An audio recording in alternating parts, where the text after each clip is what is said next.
Hello, anybody that's already joined us, just bear with us. We will be starting shortly. We're just going to wait for some other people to join us here on the webinar.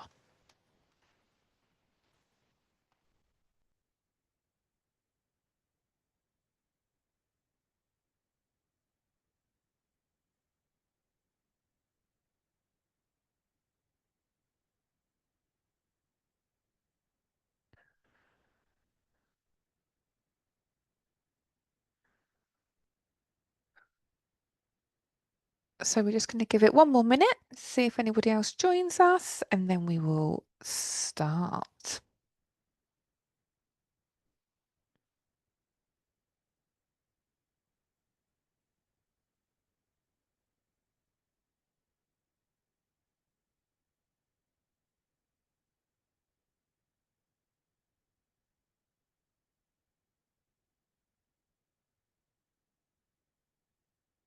Okay, so let's go for it.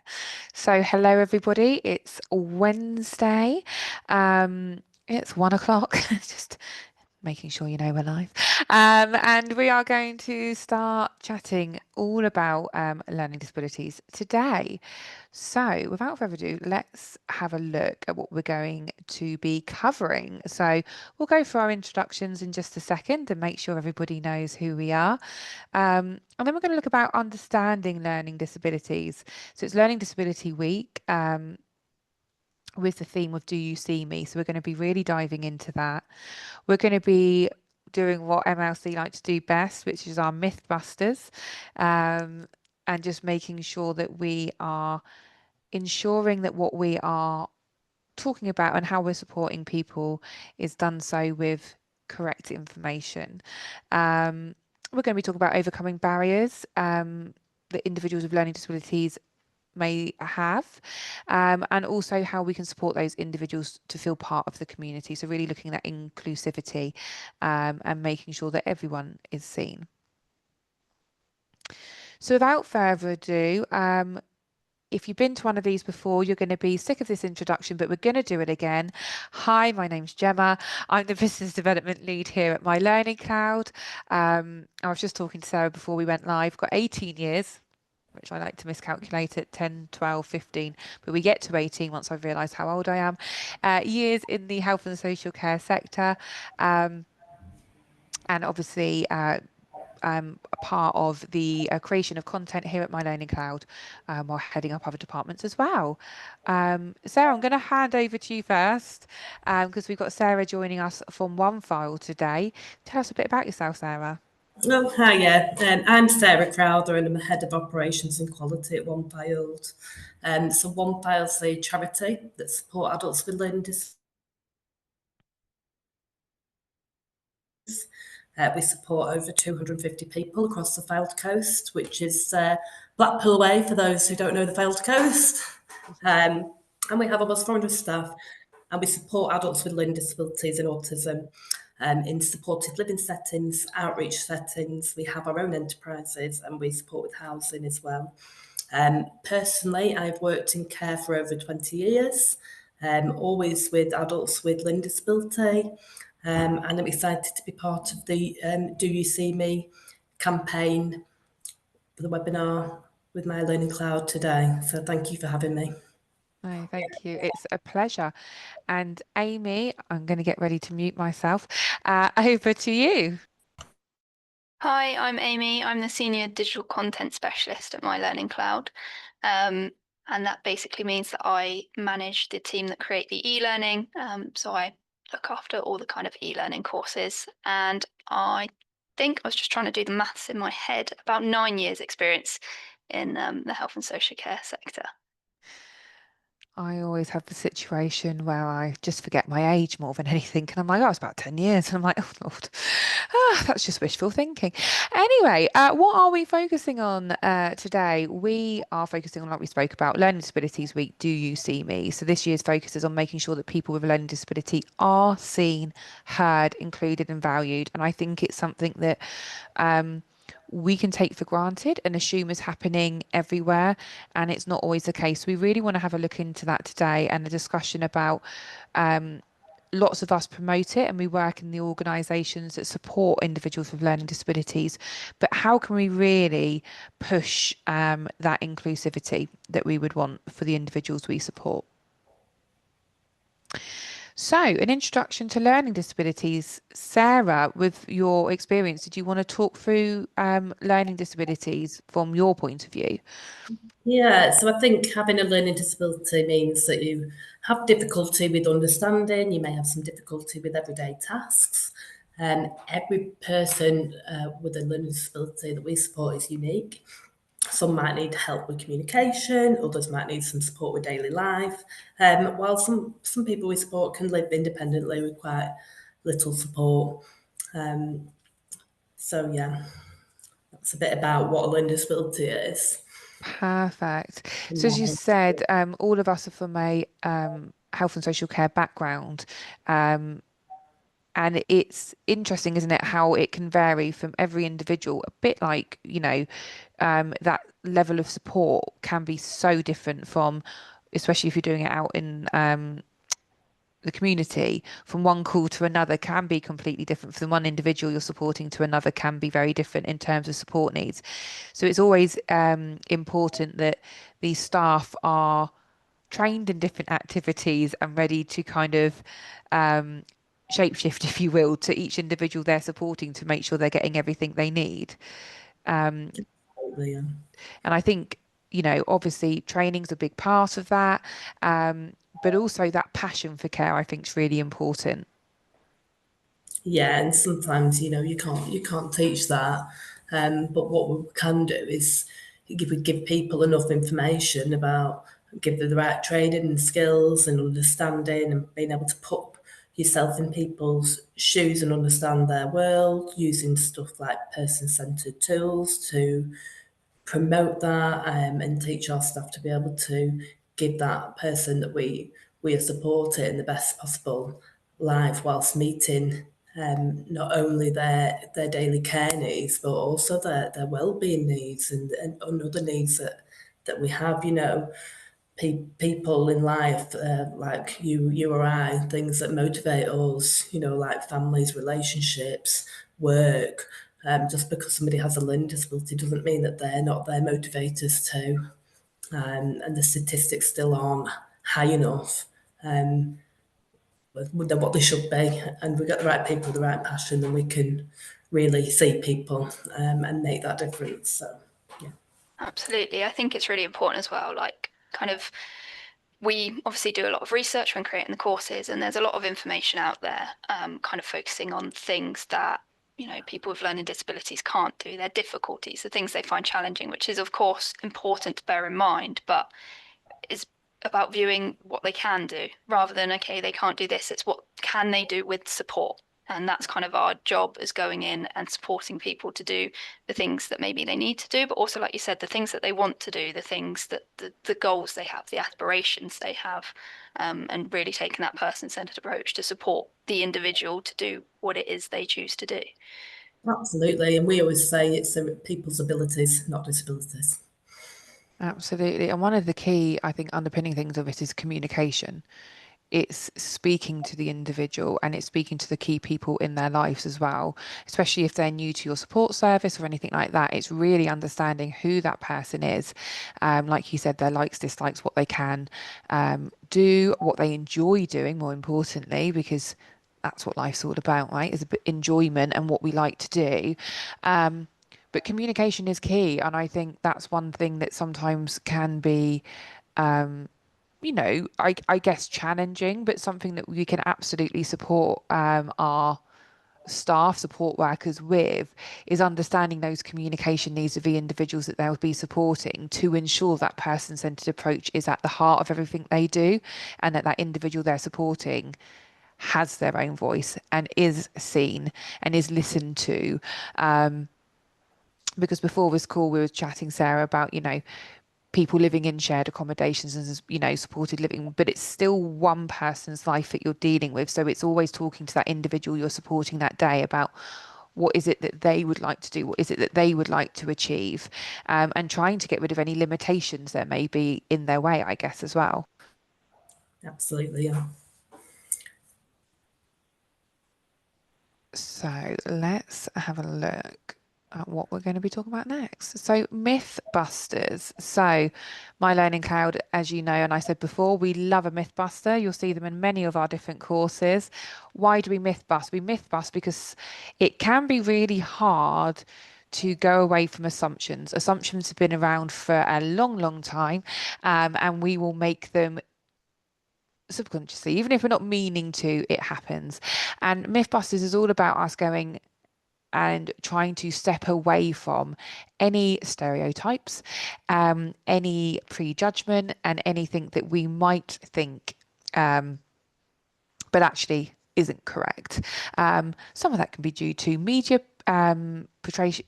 how they portray certain things.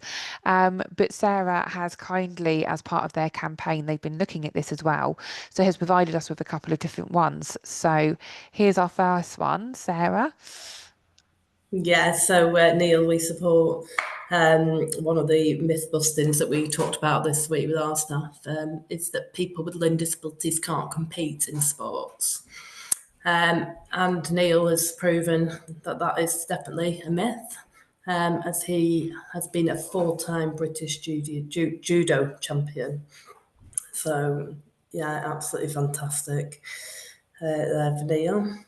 Um, and then I think I shared another one about Paul. Yeah, so Paul, the myth busting that we talked about was people with learning disabilities can't play musical instruments. Absolutely, 100% a myth. And Paul not only plays piano really well, but he can play it by ear, by listening to a song and then being able to play it. He's very, very talented. He's just recently performed his own piano concert in front of a packed church hall and does do quite a few of our concerts as well. Oh, I love Um, and yeah, and it is a myth like people saying that people with learning disabilities can't have a job, or people with learning disabilities can't have a relationship, or they are myths that we should talk about and absolutely bust, as we say. So No, and I agree. And it's really important too as well because that's when the stereotyping and inclusivity can really happen. Because if we are always, I guess, almost downplaying people's abilities because, like you said earlier, we're seeing them as a disability, not their abilities, then we're doing them an injustice. We're doing everybody an injustice if you just look at the negative and you're looking at the things that people can't do, then you are taking away their power of what they can. And that is so important, whether that is sports, music, it could be painting, it could be anything that they want to do. I think even before, when you said about communication and stuff, you do get these myths that people think, well, they don't understand what's going on.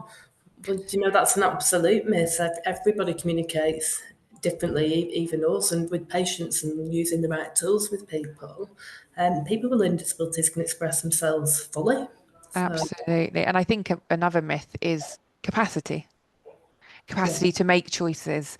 Um, we all make, I'll put my hands up, we all make incorrect choices all the time.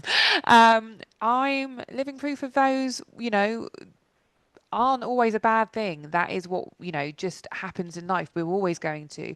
Um, and risks, we sometimes take risks to an extreme for people with learning disabilities, and then we limit what they can do.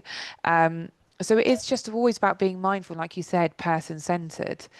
Amy, have you got anything to add? I'm mindful that me and Amy are in the same room, by the way, people who are listening, so I have to make sure I mute and stop talking for a second. But Amy, is there anything you'd like to add? Yeah, I think coming into this Mythbusters, every kind of one I could think about was about what people assume people with learning disabilities can't do. So it's really important, like we kind of touched on before, is just to say that they can do what they want to do with the right support. Um, you know, our role is to empower people and to promote their independence and to support them to take the risks that they want to and help them keep themselves safe while they do it.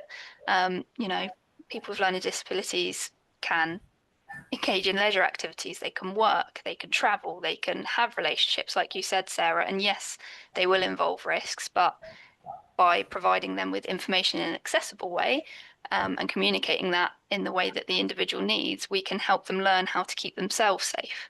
And that's kind of a really important thing, I think, is to touch on that positive risk taking. Yeah, and I think like Gemma said as well about being able to make decisions, and it's so true. I might make what you might consider to be 10, 20 unwise decisions in a day. Now, if I was in a supported living setting, or even another setting where I'm receiving some sort of support, you're going to have an opinion as a staff member on what you believe to be an unwise decision. But if us as human beings, and that's what we are with our human rights, can go about every day, and I can probably name 20 decisions that I've made that would be unwise in a day, if not more. Could you imagine if they were all restricted? And that I couldn't make those. Could you imagine how that would make me feel? Well, that is the life sometimes for Yeah, people with learning disabilities, and the do you see me is do you really see me? And this is my life, and let me make choices. Let me make unwise decisions. Give me advice, prompt me the right way.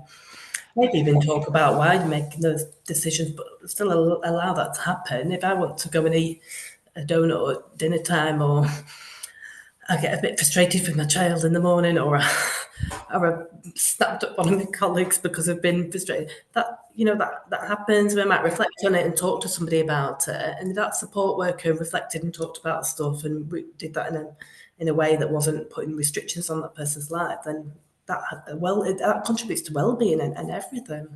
exactly. I think also, if you think about it in the mindset of imagine making a decision and having it documented every time.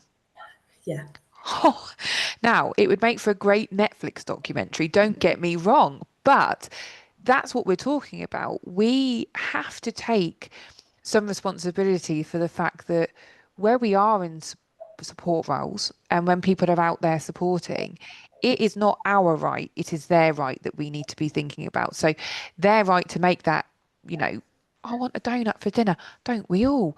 You know, if as long as it's not affecting their health, as long as it's a right choice for them, absolutely. Who are we to put any barrier? And then, you know, you think about the fact that we have to document for, you know, legal safety reasons, etc., a lot of different bits. But I couldn't imagine making a what is a seemingly, I hate the word normal, but normal decision and then having it written down by somebody because it's deemed, you know, a different decision. I think the other thing is as well, and you touched on it a bit there, Sarah, is in life, in life in general, everyone has different ways of living.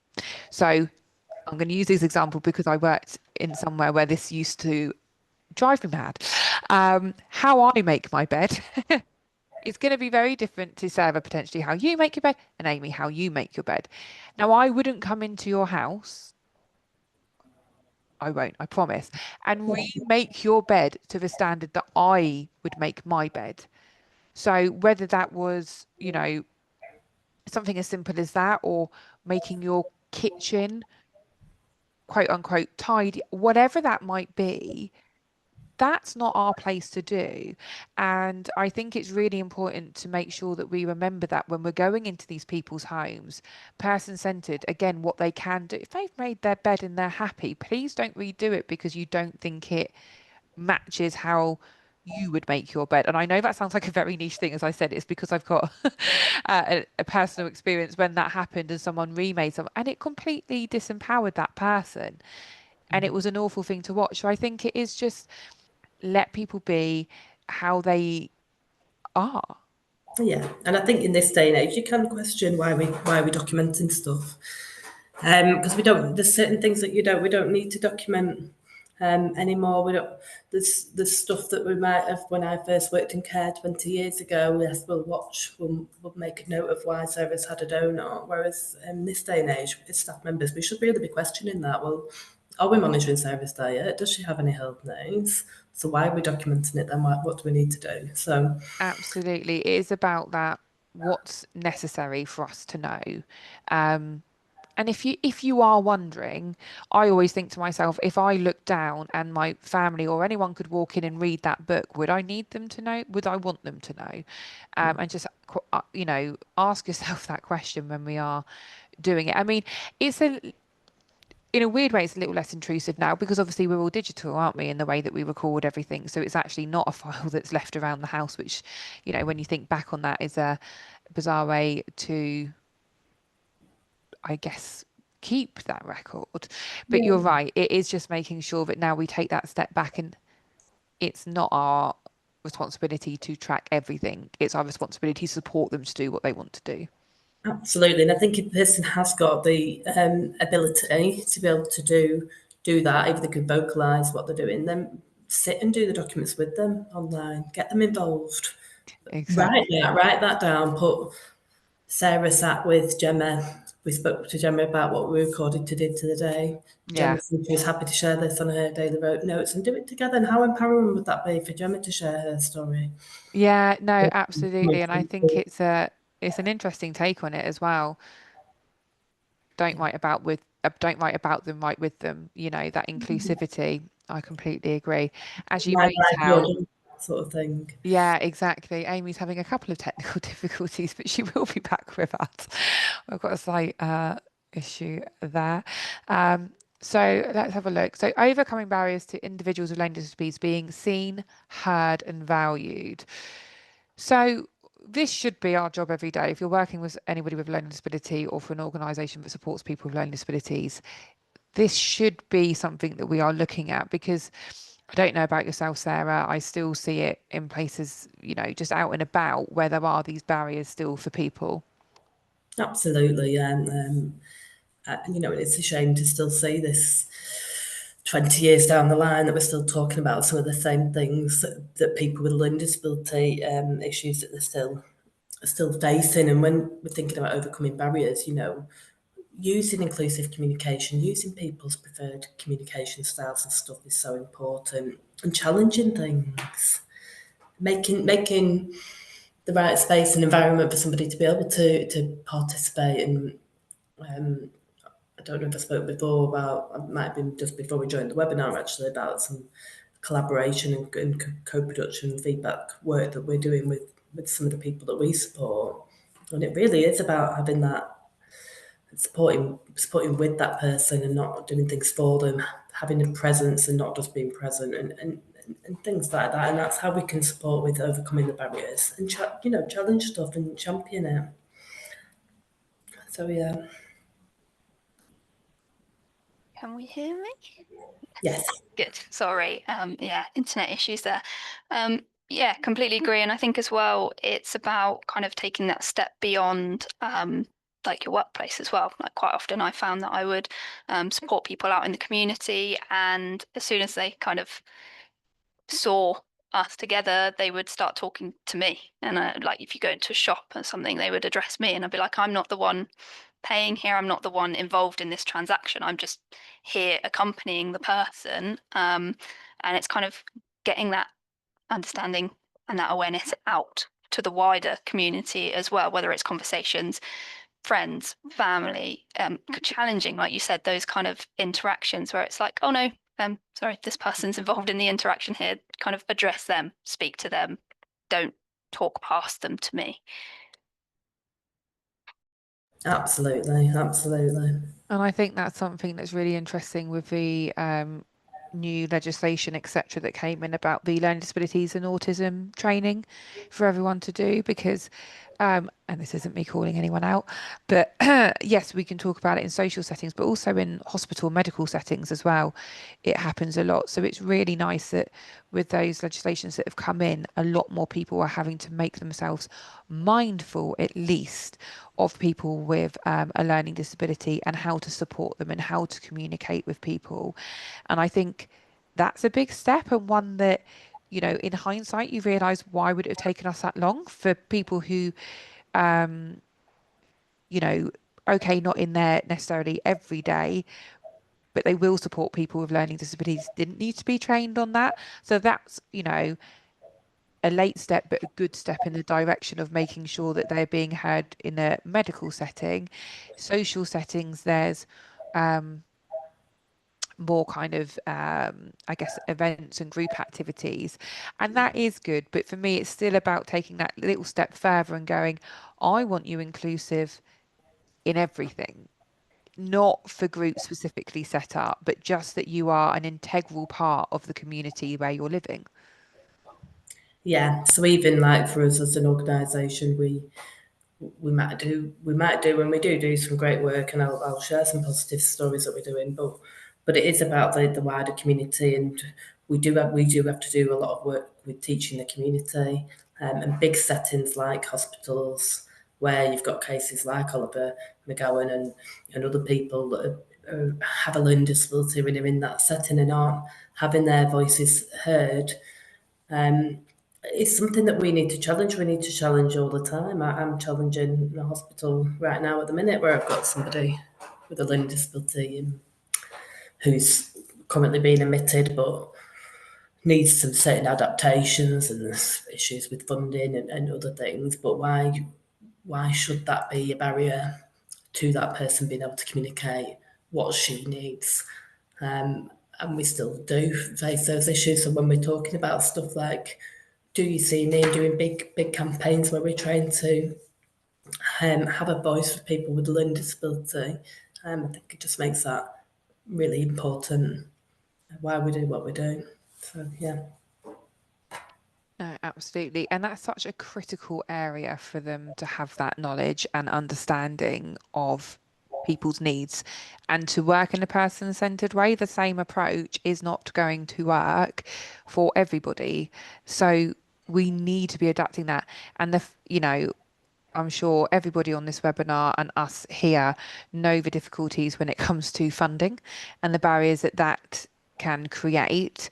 Um, and it's making sure that even if that is a barrier, it's discussed and it's explored, and we're trying to get the most positive outcome regardless of the barrier that's there.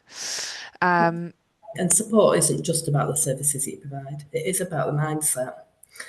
And when you're doing a job day to day, that sometimes you need to just have that right mindset. Anyway, yep, I'll let you move on. No, but I do agree, and it is about resetting that. And I've just come on to the next slide, but it's still the same bit that we're talking about. It is feeling part of the community. It's about feeling, you know, safe, heard, and listened to. Doesn't matter where. And it is breaking down that barrier of, well, there's legislation for people in a workplace. Great. There's not legislation as soon as they step out of that workplace, and also legislation's only great if it's upheld, and people adhere to it. Like you said, Sarah, it's very much about people's mindsets. You know, if there was a magic wand and I could change everyone's, absolutely, we'd be there doing it. But those Yeah, we can challenge and we can teach, and I could give you a million examples of where I've had to do that. But as part of our like transition planning for any new moves, and currently where people live, we speak to the community, we speak to the local shops, we go and introduce people, make them feel part of their community and have connections, and we do a bit of almost like trying to teach people a bit about learning disabilities and how they can adapt. We've done some really positive things for us as an organisation.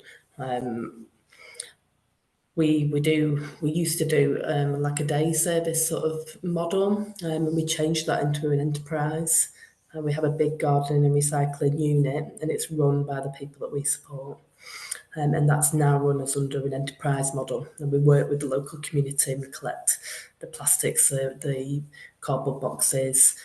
We do the gardening service, and we work with local colleges to make sure that the people that we support are qualified to do that job. Because previously it was just staff members that were employed as support workers to do a day service sort of setting, and now it's no, the people that are doing that job are gaining skills, they're updating their CVs, we're looking for how we can adapt that into work, we're working with local recycling centres, and they're great steps in the right direction. but that we're just a small drop in the ocean compared to where people are for adults with learning disability, for anyone with a learning disability, really. So. I think that's like really important though, like what you said is that visibility, the theme of, is do you see me? And taking kind of individuals and supporting them to get this work experience and to kind of be in those roles and interact with their community and be seen doing it, even that just spreads awareness because people stop thinking, oh, they can't work, and oh yeah, they do work. They can work, they do work. You know, we see them around all the time. We see what they do, and that visibility starts to shift that mindset because, you know, individuals with learning disabilities are a part of their community and they're contributing to it, and the community can see and recognize and value that. Absolutely. And it's like we said before about talking about abilities, and something we touched on just before we joined the webinar was about AI. Well, we've been using some AI with some of the people that we support. We actually run our own radio station, and that's the people we support have their own shows on there. And one of the gentlemen that we support who has his own show is non-verbal, and he uses AI and he's chosen his own voice and he runs his own show. Um, and I just think it's absolutely fantastic that we can have non-verbal I love presenters that. on our show, and he's just come on in leaps and bounds in terms of his how he feels that he's giving back and his well-being, and that's another thing that we should be showcasing, showing people. I remember 20 years ago supporting somebody that was non-verbal who was sat with a consultant who refused to speak to her, and you could see how frustrated that she was, and he wanted to have all those conversations with me. And I challenged it even back then, and we should still challenge that now, and hopefully in 20 years of time we're not having these conversations. In fact, less than that. If I could change it tomorrow, I would myself. So, but yeah. Anyway, I'll stop. No, honestly, and I think you're right in everything that you're saying there. It's, as much as it's that balance of challenging and not causing a scene on behalf of, and it's being very tactful with it because otherwise it kind of creates its own barrier in its own right. Um, but we do need to be having those conversations. And like you said, thinking about AI in that way, it's such a useful tool.